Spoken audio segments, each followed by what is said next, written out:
BBMP news 9ಗೆ ಸ್ವಾಗತ.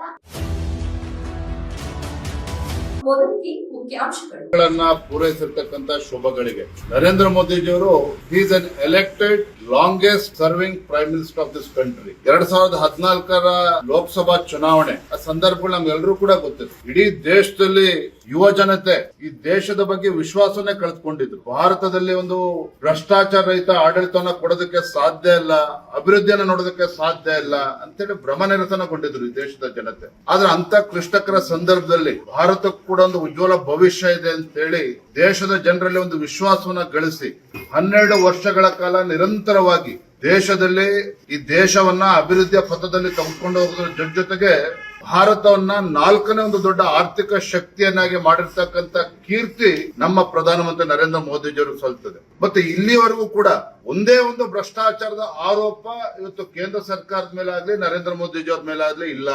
ಹಿಂದೆ ನಾವು UPI ಸ್ಕ್ಯಾಮ್ ನೋಡಿದ್ದೇವೆ, 2G ಸ್ಕ್ಯಾಮ್ ನೋಡಿದ್ದೇವೆ, ನಾನಾ ರೀತಿಯ ಸ್ಕ್ಯಾಮ್ಗಳನ್ನು ನೋಡಿದ್ದೇವೆ. ಆದ್ರೆ 12 ವರ್ಷಗಳಲ್ಲಿ ಯಾವುದೇ ಒಂದು ಭ್ರಷ್ಟಾಚಾರ ಆರೋಪ ಇವತ್ತು ಕೇಂದ್ರ ಸರ್ಕಾರದ ಮೇಲಿಲ್ಲ, ನರೇಂದ್ರ ಮೋದಿಜಿ ನೇತೃತ್ವದ NDA ಸರ್ಕಾರಕ್ಕೆ ಇಲ್ಲ ಅನ್ನೋದು ಕೂಡ ಬಹಳ ಉಲ್ಲೇಖನೀಯ.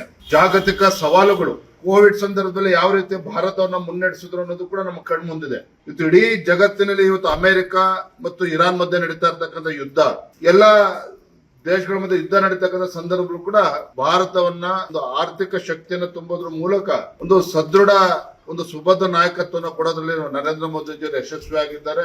ನನಗನ್ನಿಸ್ತದೆ ಪ್ರಧಾನಮಂತ್ರಿಗಳಾಗಿ ಸರ್ವಕಾಲಿಕ ದಾಖಲೆಯನ್ನು ಕೂಡ ಮುರಿತಾರೆ.